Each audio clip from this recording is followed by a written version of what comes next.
Hi, you guys. This is the weekly preview for the lecture portion of the by 16 Merced, and it is what is it today? The 11th. We're gonna have an interesting week. I like this week. It's the finishing up for the skeletal system, or the second part, the lecture portion at least.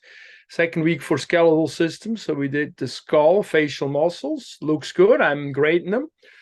Make sure use colors on the label and coloring exercises in terms of my end of the session. That's one of the 5 of the points. So if you don't do it, you just don't get those points. Then you can do it again and upload it. Just do it the first time.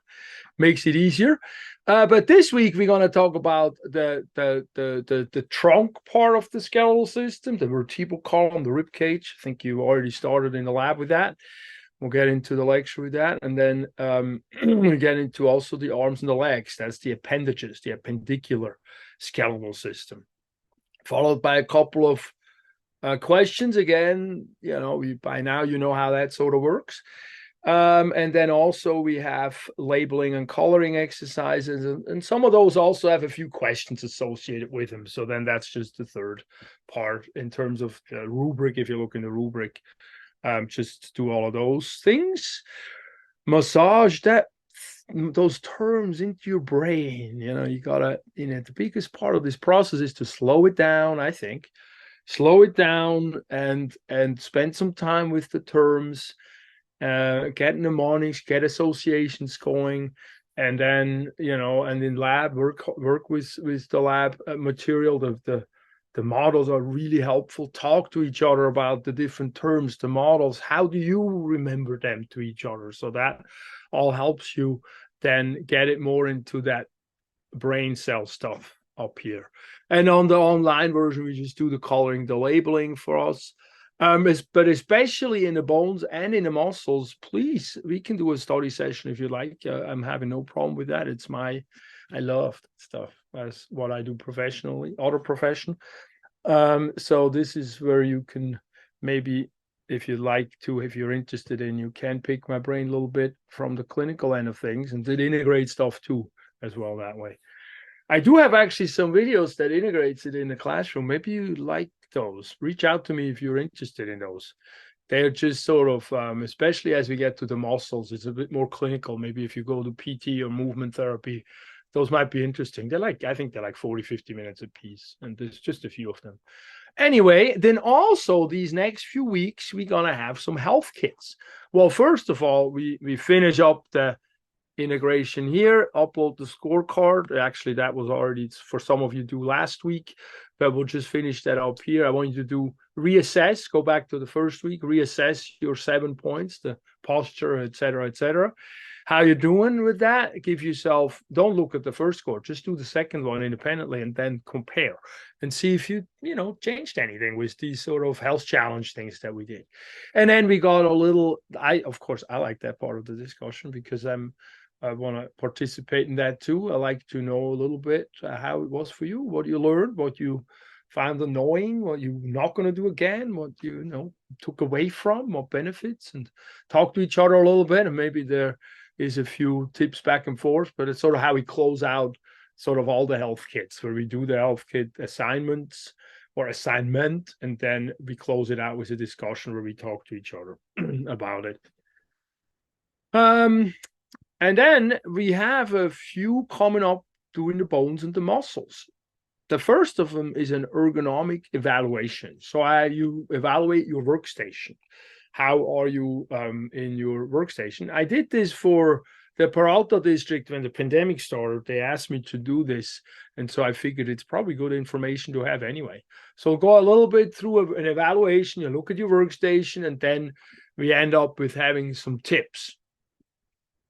So see, here's a little bit of a talking point. So for example, the head forward is one of the biggest problems that we have when we're sitting down, and we're usually a little rounded forward, the shoulders go out a little bit, and it's like, it's kind of like, it's like this versus this. No, this is the bad, and this is the one we want. Where like the shoulder blades come back and you hold them up, sort of things. But for us, a lot of people are wimpy in that direction.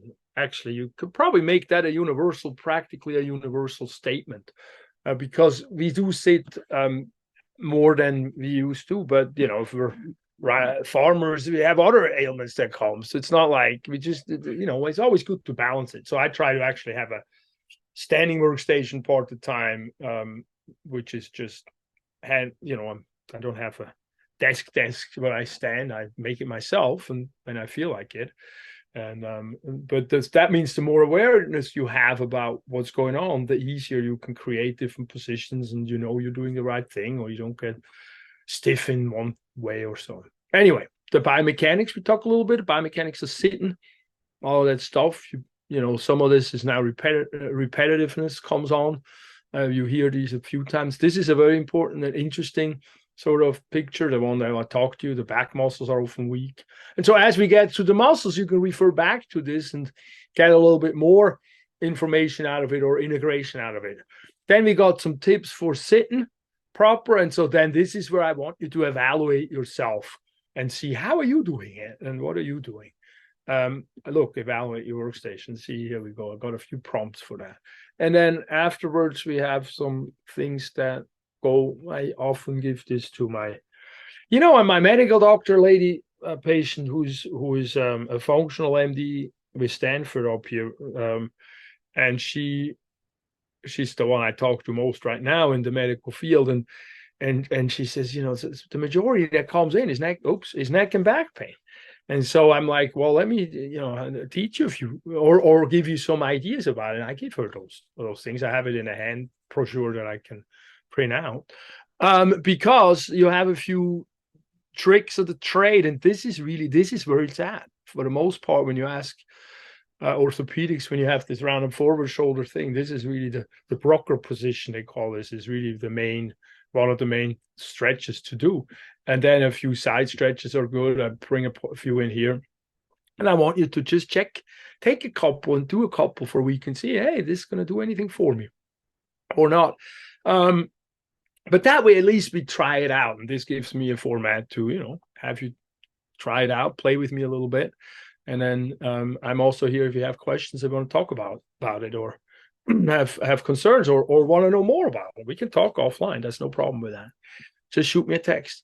So that's the one we do this week. And then next week, we're going to start going into the trunk muscles, the core. And then with that, often, then I bring in the posture evaluation. Because when we talk about the muscles, especially the trunk muscles, a lot of them are actually holding us in position. They're not here to move our body around. That's a lot of them also do that. That's the function. Otherwise, we couldn't walk around in the world. So we kind of need that primarily. But we also need to hold our body up against gravity so we don't fall down and or a blob on the floor. And so that's the other muscle purpose. And a lot of those are trunk muscles. And so we evaluate our postures. Me, when I had some hair left, a little bit. We take a picture from the side, from the back, from the front, and we put a few dots or a few labels, or draw a thing, make something, however, and then we can analyze these dots, how they relate to each other, and draw them on a little graph that I think I have a printout, or just sort of, make your own little graph, but translate it into understanding what the picture shows, or make the lines here and get it that way. That's good too. And then afterwards we have the part 2. And again, and here I also go into some exercisey stuff, some stretchy stuff, because obviously that's postural things. So the posture we can slowly influence by doing a stretch over and over, and slowly stretching the fascia a little bit. It's not easy. It's very hard to do it so it's just fixed, but so it's an ongoing process. And I feel myself a lot when I had neck pain, to the point where me moving the neck in a dream would make me always a stabbing pain, which is clearly a disc problem.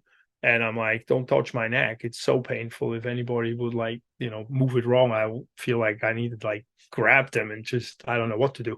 And so the thing that really helped me was actually this sort of exercise that really gave me the posture where I bring my neck back and hold it up, really trying to push it up here and take the arms downward and trying to move the arms down and around and really stretch this all up in here. That released that problem for the most part and took that pressure away. And so this is very, very important stuff. Of course, I'm in my 50s, you're not. Hopefully not. Yeah. Or maybe, who knows? But, as we get older, these things come together a little more. But if you are exposed to it now, what you can do and the knowledge of it, then I think you have a leg up. And so we go through, see, this is called the Bruker position. We go through a few of these things, and I want you to do some of that. So that's in the posture. That's next week, not this week. I just want to mention it so we have a visual of what, or a bigger picture idea. And then the last one I have is a 2-weeker, and that's the injury prevention evaluation. And this is actually functional capacity evaluation, orthopedic. An orthopedic functional capacity evaluation, if you want to know all the words together. So which means they are easy to do things like squats, for example, or balancing on one leg, for example. And we have normative data that tell us, oh, we're doing all right in that field, or oops, we need to work on that a little bit. Because they are then related to things that are giving us injuries. Like, for example, if we can't balance, see, I talk a little bit about the generic stuff, and then we have the whole evaluation. Generic meaning how the musculoskeletal system works. And you know a lot about that already, especially when you get to that. But these are also words that are not necessarily fully technical. So they're, again, explaining it. I explain this to my patients. And so they don't have an anatomy class to reach back to as a terminology. And so, but I leave some of that terminology in here because it's very valuable for us to understand something from different perspectives, and then we really get a deeper level of understanding. But anyway, there's a 13 tests we do over 2 weeks, or 12 tests, sorry. And like the first one, simple for most of us, hopefully we balance. You balance on a leg, and you see how long can you balance with the eyes open and how long can you balance with the eyes closed. And then you have normative data here. And you can see, but until 60, we're pretty good. Post 60, it falls apart. We're losing the balancing sensation. Guess what? The more we use it, the less we lose it. Now, there is my phrase for today. The more we use it, the less we lose it. And that's definitely true for neurology stuff. I mean, so all my patients who are over 40, I give them home a balance pad. Something like that. I have actually one of those. I like that a lot. But also just they are often different colors. They're little thicker mats. They're squares. You just stand on that thing for 5 minutes a day. That's already giving you a lot of goodies that then you can balance better. If we get older and we don't balance, well, that's not a good thing. And then another one that's a bit more challenging for most of us is the squat. Going deep down in the squat, where we're looking at like square against the floor squats. And then we have normative data. And then if we have a problem with that, we know, our standing up muscles are a little bit wimpy. We may want to work on those. And the exercise, the activity also, then we have a section part where we talk about it. I think I asked you these questions down in here. And then you talk about them and reflect on them. And we go down. We don't just have these kind of exercises. We also have flexions. Ankle flexion, for example. So I show you how to flex this calf two different ways because you have two different muscles. And that helps you understand the two different muscle attachments, because when you stretch a muscle, you basically lengthen a muscle, you elongate those muscle attachments, that's other bony attachments. And that position helps to stretch and the muscle tissue and also the fascia around it, holds everything together. And so some of them are stretchy stuff, not just strengthening. Actually, a lot of them are stretchy stuff. And if anything, when you do it hurts, you stop it, you call me or text me and we talk about it. But this is a thing that if you know these tests and you know, hey, my system is somewhat all right in terms of being a machine that works okay in this gravity environment. And if you don't, like the side bridge is a big one for us. Of course, if you have shoulder pain, don't do it. But if you don't, we can evaluate and see how long can you hold it? How well are these core muscles? And if they're not that great, guess what? We'll do some exercises with it. And that's not a big deal, because then you can make and individualize your program of doing a little bit 5 minutes a day or something. So this way you have a pathway also for that. And so I brought it in here when we talk about muscles, because I, find it interesting. And I think a lot of my students find it like it's a little bit of work. That's why we do it over 2 weeks. But ultimately speaking, they get something out of it. And so to finish up, what I want to, lastly but not leastly, always test review, look at the bullet points. What do I want you to know for which chapters? Because we go through a fair amount of chapters before we have a test for the lecture portion of it. So I want you to be organized in this situation with this material. All right. So go and sort of retro engineer or print this out, and then you know what's expected of you on the test, and you can go. The reason why I'm doing it that way is because I want you to go through the material in a relaxed fashion as much as you can, at least the portion that my portion. So they're exercise bound, because I did, find, and the research finds that if I'm not anxious and stressed out and tense, my brain really absorbs more information. And so I want you to do your part on that side, and spread out your studies to a little bit every day, and not all at once, and just fast little furious. Do a little of the more coloring, make it a little catharsis process, and slow it down and visualize, what does this word mean, and go look it up and Google and understand what it means in a different language, in our language, because very often these terms have a meaning, and they gave these terms in a Latin format or something Greekish or so that means something. And the more I know what it means, again, for example, this is often I say this is the brachial area. So we learned that in chapter 1. Now we're going to have 4 or 5 muscles that attach here that have the word brachii in them. And so the more I know my regional terminology, as an example, the easier I will learn some of the muscles.